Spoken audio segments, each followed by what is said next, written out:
ótima tarde para você. Está começando Sala de Entrevistas desta tarde.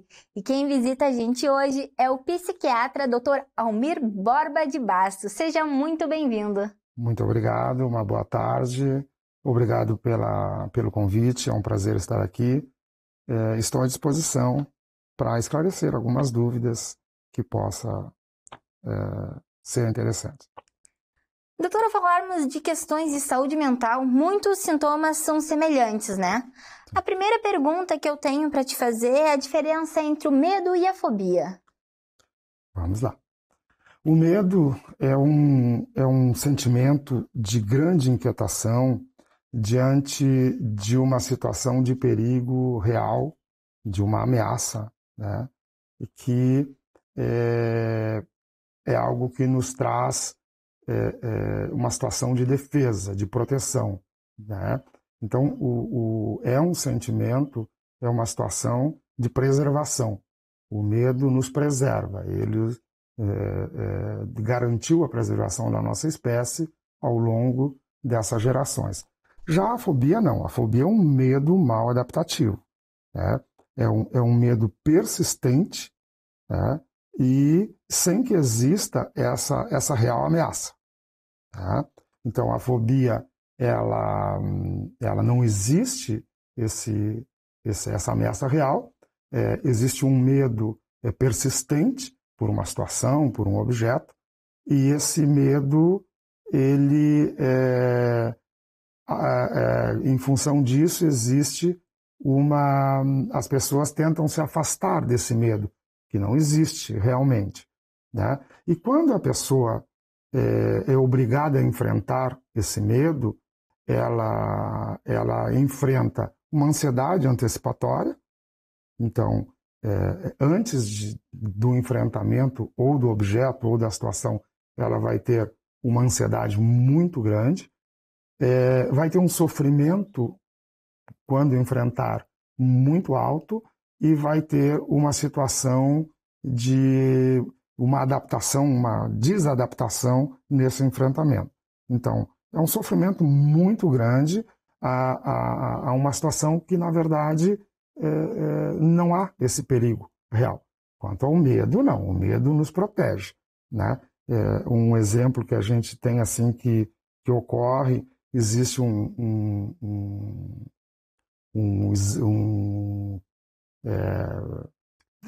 em laboratórios, existe um teste com ratos, que existe lá no cérebro uma região chamada amígdalas, não essas amígdalas do sistema límbico.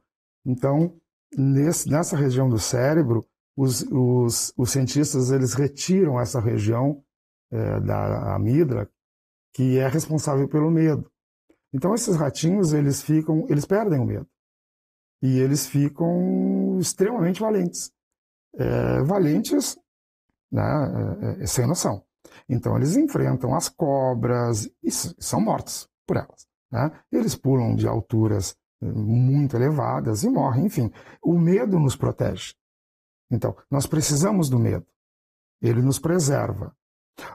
A fobia, ela nos atrapalha, né? Então, a diferença é essa. O medo, em certo grau, de algo real, ele nos protege. E a fobia é de algo que não é real, faz com que a gente evite situações, ou objetos, ou enfim, né? E gera um desconforto muito grande, como essas situações da ansiedade antecipatória, né? E do desconforto, do sofrimento intenso, quando a gente enfrenta essa situação, e da falta de adaptação àquela situação que a gente está enfrentando. Doutor, e qual é a característica mais comum da pessoa que está assistindo em casa para diferenciar o medo e a fobia? Um dos primeiros sintomas. A diferenciação que nós vamos ter é o seguinte, primeiro, esse medo, ele é um medo que ele tem uma razão, ele existe, ele é um medo que de fato é real, ou é um medo que não tem essa extensão toda? Em primeiro lugar, isso.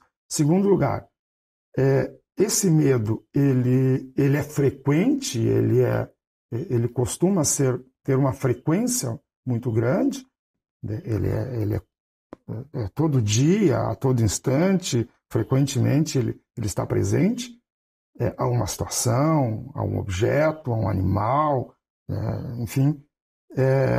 Ele causa sofrimento, ele atrapalha o nosso dia a dia, quer dizer, tem uma série de questões que a gente tem que avaliar, né? Então, principalmente se ele é real ou não, e se ele traz sofrimento intenso, né? E se ele traz desadaptação, né? Então tem que ser avaliado algumas questões, né? Essa ansiedade antecipatória, então tem uma série de questões que a gente tem que avaliar para ver se é uma fobia ou se é um medo. Doutor, e quais são os tipos de fobias? Fobias.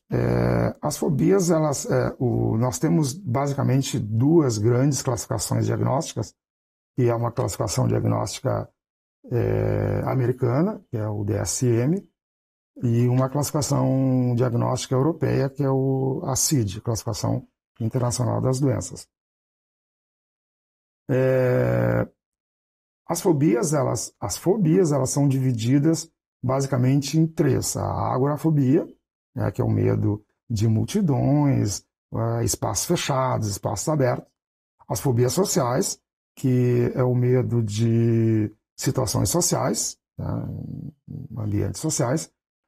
E as fobias específicas, que são as fobias de medo de escadas, medo de sangue, medo de animais, que são mais específicas. Dentro da classificação da CID-10, nós temos essas três fobias. Mas nós temos outros transtornos de ansiedades, mas fobias são essas três que nós temos. E para os tratamentos dessas fobias, eles são diferentes ou são... Nós temos assim, o tratamento ele é feito mais ou menos de duas formas. Nós temos a técnica cognitivo-comportamental, que está bem estabelecido, bem documentado a sua eficácia, basicamente em todos os transtornos de ansiedade, inclusive nas fobias. Ela pode ser, uma técnica que pode ser desenvolvida por psicólogos, por psiquiatras, e já faz bastante tempo que nós temos a eficácia comprovada da técnica cognitivo-comportamental. E temos a medicação, o tratamento medicamentoso, desenvolvido por psiquiatras, que é eficaz em todas as fobias, todos os transtornos de ansiedades, e dependendo de qual tipo de ansiedade, nós teremos aí mais especificamente um tipo de tratamento, outro tipo de tratamento, varia um pouco a medicação mais específica para o diagnóstico que foi feito. O ideal é o conjunto aliado da técnica cognitivo-comportamental associado à técnica do tratamento medicamentoso. Existe também aí uma outra técnica que a gente já também ouve falar bastante, que é a psicoeducação, né? Mas a psicoeducação sozinha também não é indicada. Doutor, e essas fobias, elas podem causar sintomas físicos? Sim. Elas podem causar sintomas físicos bastante importantes, sintomas psicológicos, né? Elas podem causar, depende de cada tipo de fobia, elas podem causar tensão, preocupações excessivas, a parte do sistema autonômico, inclusive chegar a um pânico. Tá? Então, é bem variado os sintomas e o pânico é o sintoma mais intenso que pode aparecer nesses casos. E mesmo assim, os sintomas podem variar de leve, de moderado a grave, eles oscilam bastante. E quais seriam esses sintomas físicos? Dos sintomas físicos, nós teremos assim, uma variedade muito intensa. Nós temos aí taquicardia, nós temos diarreia, nós temos opressão no peito, sintomas que se assemelham, por exemplo, a um infarto, a uma doença cardíaca. Nós temos dormência, nós temos parestesias, anestesias, sensações de anestesia no corpo, nós temos dor de cabeça, nós temos... São inúmeros. Muitos sintomas físicos. Nós temos os sintomas que aí, dependendo do tipo, né, nós vamos ter aí, como no caso do pânico, né, nós vamos ter sintomas muito intensos, né? Esses sintomas físicos, associados a sintomas psicológicos, com muita frequência nós vamos ter pessoas buscando atendimento clínico no pronto-socorro geral, ou no pronto-socorro cardíaco, no pronto-socorro geral, porque elas acreditam, ou na unidade básica de saúde, porque elas acreditam fortemente que elas estão tendo uma crise, uma doença orgânica. Inclusive, algumas têm convicção, certeza que estão infartando, né? Ou que estão tendo um outro problema orgânico. E é muito frequente que as pessoas sistematicamente vão ao pronto-socorro ou à cardiologia até ficarem convencidas de que precisam buscar uma psicóloga, um psiquiatra, em função dos seus sintomas, porque elas não acreditam. Elas acreditam que elas têm um problema orgânico, clínico, né? De outra forma, nós nunca podemos esquecer que essas pessoas, de fato, podem estar enfrentando um problema clínico, porque os diagnósticos diferenciais incluem intoxicação por drogas, incluem infarto agudo do miocárdio, incluem doenças metabólicas, incluem doenças endócrinas. Então, nós não podemos, todo paciente que chega num estado de crise, de ansiedade, a gente dizer, não, isso é crise de ansiedade. Ou até mesmo o médico clínico do pronto-socorro dizer, isso é ansiedade. Não, a gente tem que fazer uma investigação, né?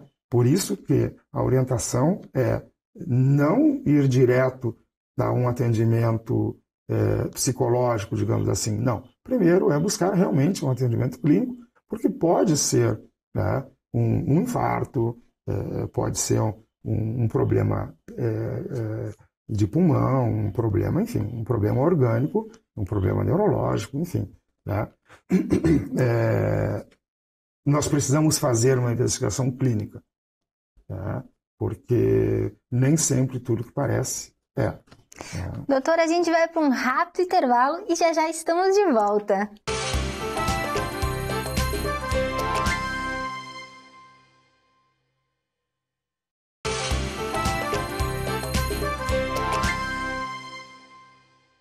Estamos de volta com Sala de Entrevistas na TV Farol. Hoje com o psiquiatra Dr. Almir Borba de Basto. Estamos de volta e estamos falando sobre fobia hoje, né? Fobia.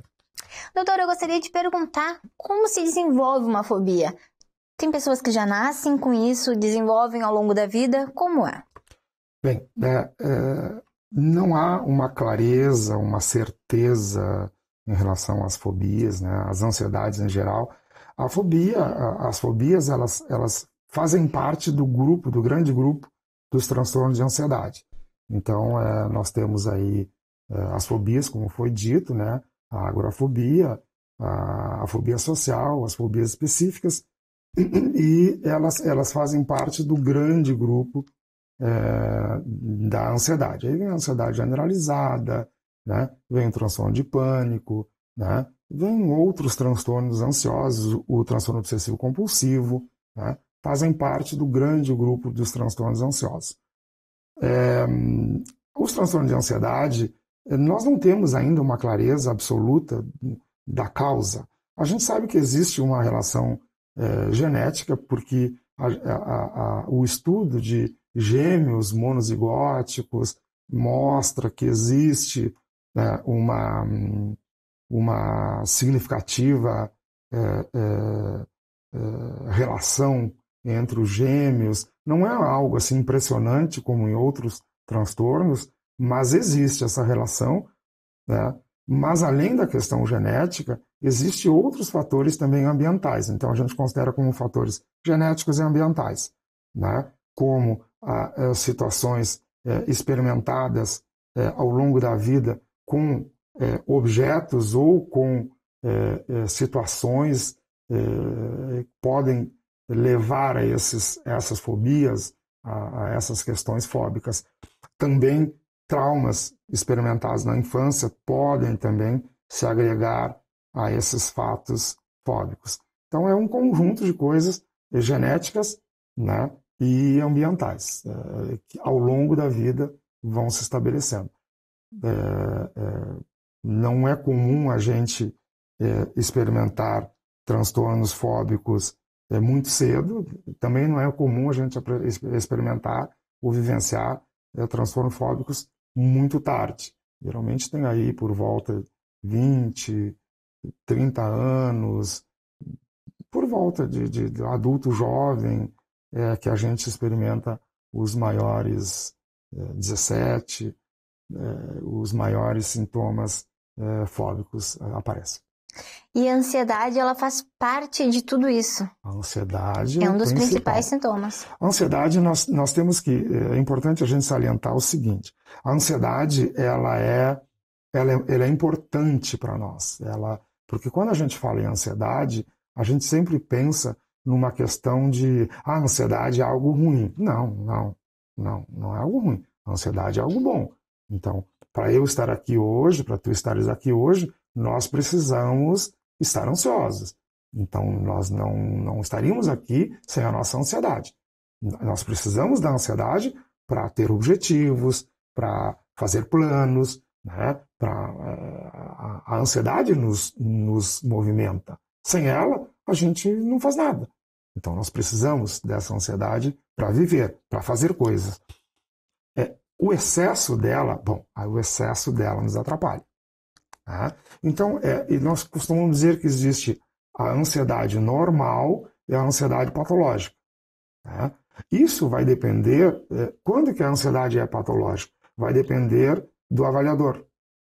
Não tem como a gente quantificar, essa tua ansiedade é patológica ou não, essa minha ansiedade é patológica ou não. Depende muito do avaliador. Por quê? Porque implica numa série de questões.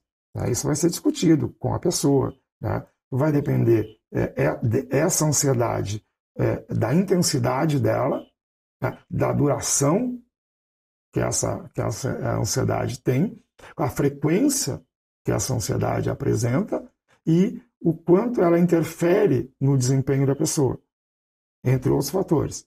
Então, pelo menos esses fatores nós temos que avaliar. Né? O quanto ela é intensa, né? O quanto ela é frequente, né? O quanto ela atrapalha no dia a dia, né? E o quanto ela dura. Né? Enfim, então é difícil a gente dizer não é. Isso depende de uma avaliação e essa avaliação vai variar muito, né? De acordo com a pessoa que está fazendo essa avaliação. E porque é muito comum também se ouvir as pessoas falarem que são ansiosas, né? Nem por isso estão doentes. O tratamento vai depender de uma série de questões, como eu estou dizendo. A intensidade, a duração, a frequência, o quanto ela atrapalha no desempenho da pessoa, isso tudo tem que ser avaliado. Ser ansiosa não é problema. Quais os benefícios principais, então, da ansiedade, além dos que o senhor já falou? Que as pessoas podem ver a ansiedade com outros olhos. A ansiedade nos movimenta. A ansiedade faz a gente fazer coisas, executar coisas. O que não pode é nos atrapalhar. Né? O excesso dela nos atrapalha. Né? Ela, em algum grau, nos ajuda muito. Em baixo grau, também nos atrapalha. É um balanço, na verdade, né? Então, assim, basicamente, o mais importante eu estou sofrendo com isso, isso atrapalha a minha vida, as pessoas que me cercam reclamam, isso atrapalha a minha relação com a minha esposa, com o meu marido, com os meus filhos, as minhas relações sociais. Então, assim, ó, o quanto isso interfere na minha vida, no meu estudo, no meu trabalho. Se no estudo tá legal, se no trabalho tá legal, a minha vida afetiva tá legal, a minha vida familiar tá legal, tá tudo legal, qual é o problema? Agora, começa a interferir, bom, aí nós temos problema. Provavelmente. Provavelmente.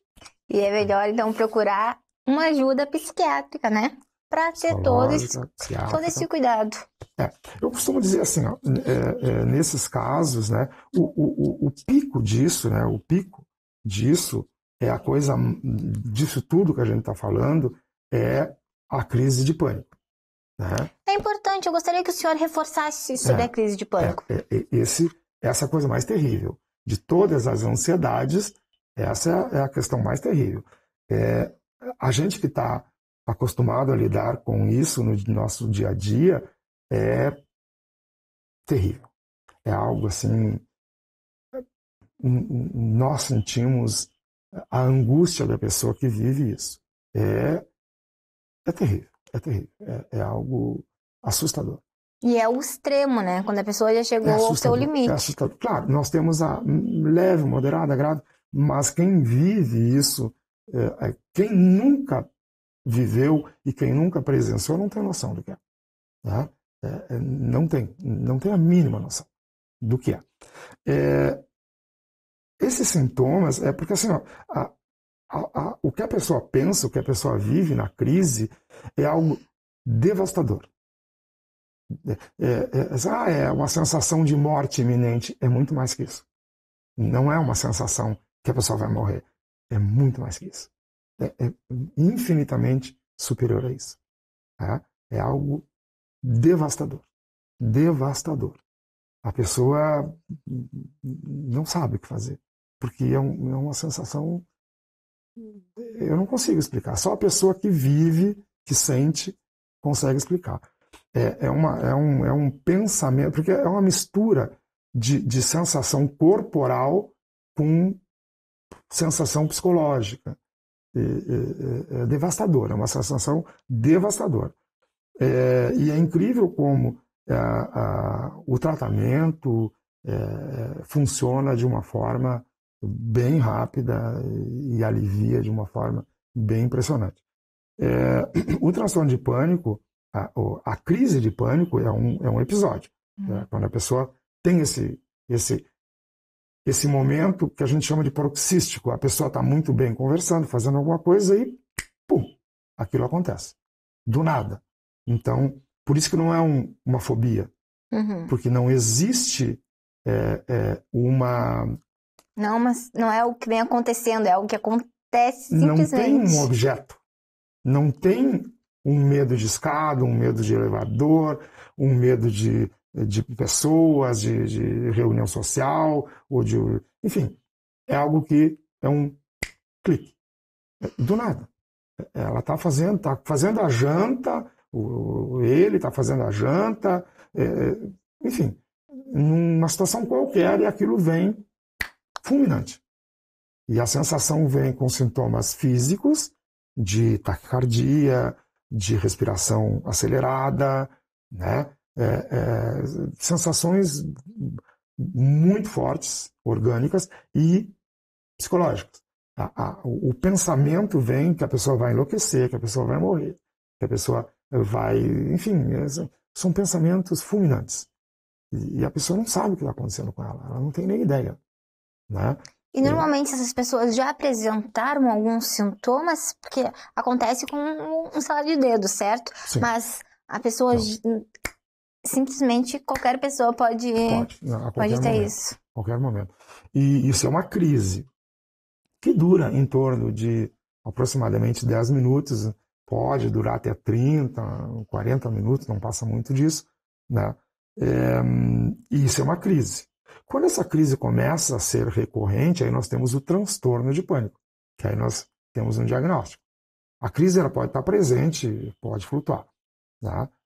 Mas aí quando nós temos essa crise mais recorrente, nós temos o transtorno de pânico. Tá? E quais são os cuidados com essas pessoas? Olha, cuidado, buscar imediatamente ajuda, porque é terrível. Essa sensação é uma sensação terrível demais. É um sofrimento e as pessoas não entendem esse sofrimento.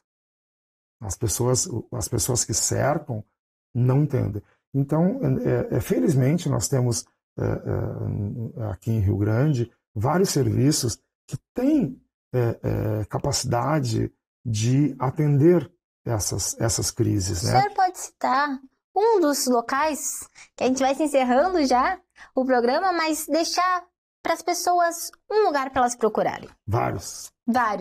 Um principal. Então, assim, essas crises de pânico é muito comum no hospital de cardiologia, o pessoal atender e tem capacidade, sabem atender as crises, atendem com muita frequência e atendem bem. Então, o hospital de cardiologia é um local que tem expertise para atender esse tipo de crise.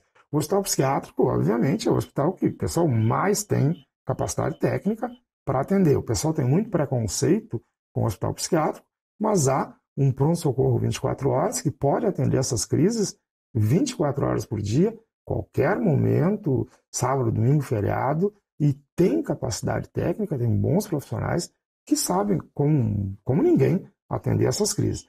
As unidades básicas de saúde, eu tenho experiência de acompanhar que as unidades básicas de saúde também atendem muito bem essas crises, né? E a unidade de pronto atendimento da FURG também atende muito bem essas crises de pânico.